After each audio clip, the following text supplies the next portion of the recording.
Bienvenidos a un nuevo programa, José Obdulio, que pasa todos los domingos a las 8 de la noche por Cable Noticias y se repite muy generosamente en la parrilla del mismo canal durante el curso de la semana. Estuvimos anunciando y prometiendo un interesantísimo guión con este tema. El presidente Uribe va a los Estados Unidos, concretamente a Washington, se presenta allí en la Universidad Georgetown. Hay 4, 5, 6 muchachos gritando, hay pancartas, hay acusaciones. El presidente dicta sus clases, es aplaudido, luego va a Oxford y allá es ovacionado. Y entonces queríamos ver qué se estaba moviendo detrás del asunto y encontramos una muy interesante carta del padre Javier Giraldo. Íbamos a analizar y a desarrollar todo ese tema, pero los hechos de la semana nos prácticamente pusieron de presente que la coyuntura es la coyuntura. ¿Y cuál es la coyuntura hoy? La coyuntura es la muerte de alias Jojoy, es la operación Sodoma, es el desvertebramiento de la cúpula de las FARC. Y entonces quisimos más bien entregarles a ustedes un análisis somero, como tiene que ser siempre en televisión, de las FARC, de la operación Sodoma y de la situación actual de esa organización terrorista. Comencemos por decir que el tema teórico con respecto a las FARC es sustancial. La gente dirá, pero ¿qué tiene que ver la teoría con un asunto de terrorismo y de criminalidad? ¿Y qué tendrá que ver además una doctrina política con que caiga o no caiga Reyes, caiga o no caiga Jojoy? Tiene que ver. En el año 2005 publiqué un libro, Sofismas del terrorismo en Colombia. Todavía tengo aquí un ejemplar que le muestro a la cámara, en donde desarrollo con algo de juicio temas que me parece a mí que están insertos completamente en los resultados de las fuerzas militares de Colombia en los últimos años. El primero de ellos es decir que había una pregunta evidente que saltaba a la vista. ¿Por qué hasta el 2002 los resultados en la lucha contra el terrorismo fueron unos negativos y del 2002 en adelante fueron otros positivos? Todo eso tiene que ver con doctrina política. Resulta que en Colombia la mayoría de los publicistas, de la academia, los analistas, muchos dirigentes políticos, definieron siempre a las organizaciones del terrorismo, las FARC, el ELN, el M-19 antes de su desmovilización, como partidos políticos, como oposición armada. Oígase el extrañísimo concepto, oposición armada, como fuerza beligerante, como alzados en armas contra un Estado por unas razones políticas. Si se define así una organización, la política que se conduce es una. Si, como definió el presidente Uribe, la situación es banda terrorista, banda criminal, organización armada ilegal, la política es otra. Y de ahí se desprendían una serie de asuntos tremendos, interesantísimos por lo demás. El lenguaje de unos y otros era completamente distinto. Por ejemplo, en el caso de un asesinato, unos decían tal asesinato y otros decían baja. Les pongo el caso de Telesur. Revisen ustedes los archivos hoy de Telesur cuando anuncian la muerte de Reyes y ahora esta semana cuando anunciaron la muerte de alias Jojoy, hablan de el asesinato. El Estado colombiano cometió un asesinato, no, es una baja de un criminal que se opone a la Constitución, a la ley y que se enfrenta a las fuerzas de seguridad a las que portan como monopolio legal las armas. En otros casos, al revés. Por ejemplo, cuando Jojoy ordenaba matar, como hay tantos y tantos casos reseñados, documentados, él no decía asesinato, decía ajusticiamiento. Igualmente en el secuestro, Jojoy es el rey del secuestro, yo creo que es el rey mundial del secuestro. Es imposible que haya alguien que le supere, ese es un récord mundial en secuestros, en número de secuestros y en número de rehenes secuestrados. Pero él no decía secuestro, él decía retención. Retención que es un concepto legal, retención la hace, por ejemplo, un policía cuando hay una captura en flagrancia. Igual hacían con la extorsión. Para Jojoy la extorsión no era extorsión, sino cobro de impuestos, la ley número 002.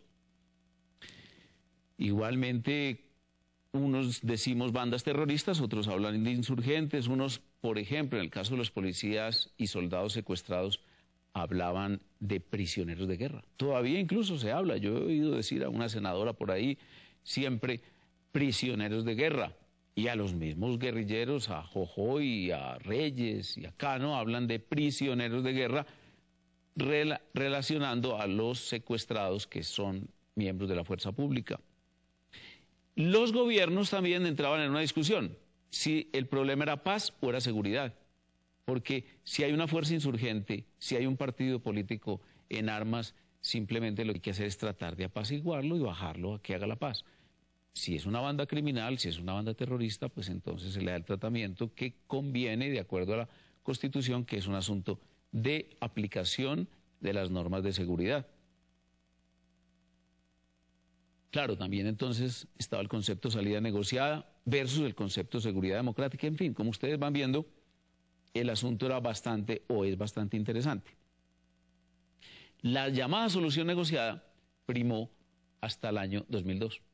Basta recordar, las FARC entran, dijéramos, en acción como organización adscrita al Partido Comunista, fundada por el Partido Comunista como una organización en armas, pero adscrita con miembros del secretariado en el Comité Central y con miembros del Comité Central en el secretariado, como por ejemplo Jacobo Arenas y Tiro Fijo, o alias Tiro Fijo.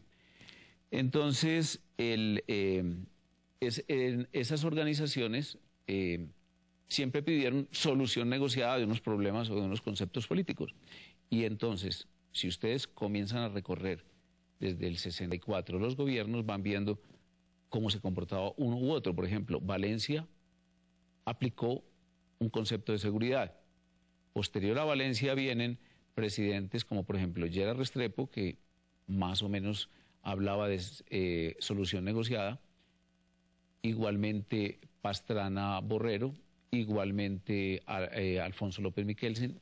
Turbay decreta o dicta un estatuto de seguridad, está dentro de la política de seguridad, no cuaja del todo, dado que apenas lo sucede el presidente Belisario, todos los miembros de las organizaciones armadas salen o por amnistía o por indulto, por cumplimiento de términos, y posteriormente viene pues una etapa terrible que es la de Barco, que le da total calidad de organización insurgente y la trata como tal, el presidente Gaviria, que es agridulce, tiene unas actitudes y unas decisiones de lucha y de confrontación, versus otras, como por ejemplo la constituyente y su discurso de solución negociada, y ni qué decir posteriormente de los presidentes Samper, Pastrana, y luego entonces allí se rompe definitivamente ese hilo conductor, solución negociada, y entramos los colombianos en una política de seguridad democrática.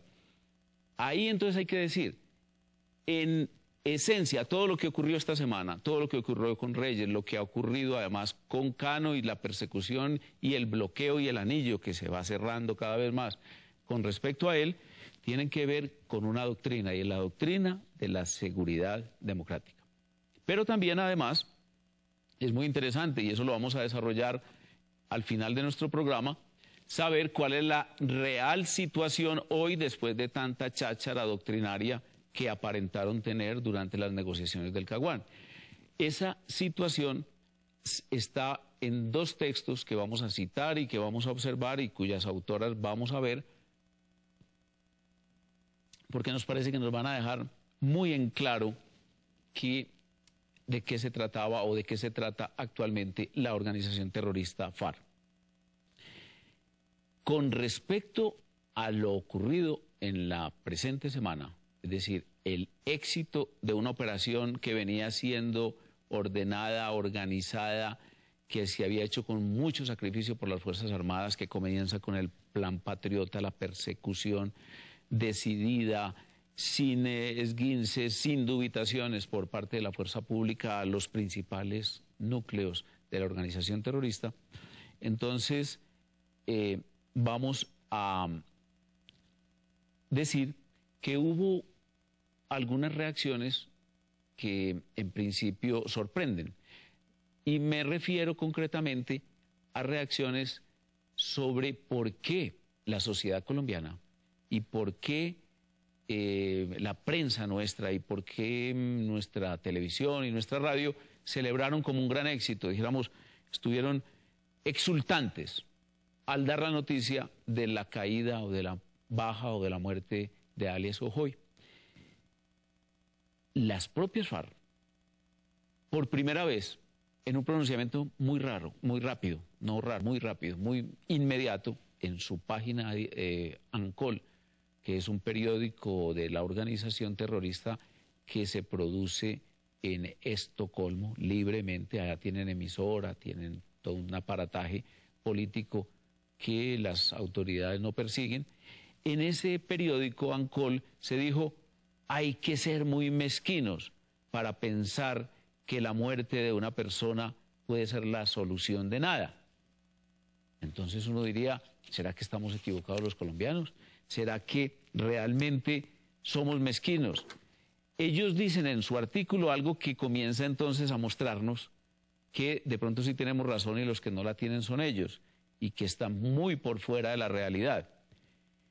Con inmenso alborozo, esto lo dicen las FARC, y revuelo mediático, el presidente colombiano y su ministro de Defensa anunciaron que el ejército había dado de baja. Ellos ponen entonces un paréntesis de acuerdo a diferencias de lenguaje de las que les he hablado. Dicen que en el argot del Estado de Derecho colombiano significa asesinar. Dado de baja, para el argot del Estado de Derecho colombiano, dicen las FARC, significa asesinar al guerrillero Jorge Briceño, alias el Mono Jojoy, en un operativo militar de la región de la Macarena, Meta. Y entonces oigan ustedes lo que dicen en el paréntesis, Meta, Macarena, tristemente célebre por ser el lugar que alberga una de las mayores fosas comunes de cadáveres sin identificar, de civiles asesinados por la fuerza pública y presentados a la opinión pública como guerrilleros dados de baja en combate. Interesante. ¿Por qué interesante? Resulta que a medida que avanzaba el cerco, que a medida que la operación contra el representante principal de la organización terrorista, Jojoy, iba hacia su objetivo, comenzó un proceso mediático, ese sí, y político en la Macarena respecto, dizque, a las fosas comunes que tenía allí el Estado criminal, el Estado colombiano. Y comenzaron a llegar personajes como, por ejemplo, parlamentarios de la Unión Europea y parlamentarios de Inglaterra y ONGs de Dinamarca y de Suecia y de no sé dónde más, y parlamentarios colombianos que le hacían una esplendorosa campaña de las palabras cualquiera que dijese uno de esos personajes internacionales traídos por ellos mismos. Pues ¿sabe qué pasaba? Creo yo. Es que había que tratar de distraer a la fuerza pública. Había que tratar de impedir que ese cerco se continuase cerrando. Es que estamos hablando que la Macarena es un sitio a pocos kilómetros de la escalera a la vereda donde estaba el principal foco terrorista y sobre el cual cada vez más se iba acercando la fuerza conjunta y la operación conjunta de todas las Fuerzas Armadas colombianas. Esas fosas comunes y la historia sobre la presencia de ellas allí está bien explicada en el libro que vamos a reseñar ahora de Zenaida Rueda. Zenaida Rueda, les explicaré, es una exguerrillera, una mujer con capacidad de narración bastante elevada, me parece. Me parece que su libro es muy bueno. Y entonces, luego de una pequeña pausa, seguiremos con el libro de Zenaida Rueda y explicando lo de las fosas comunes.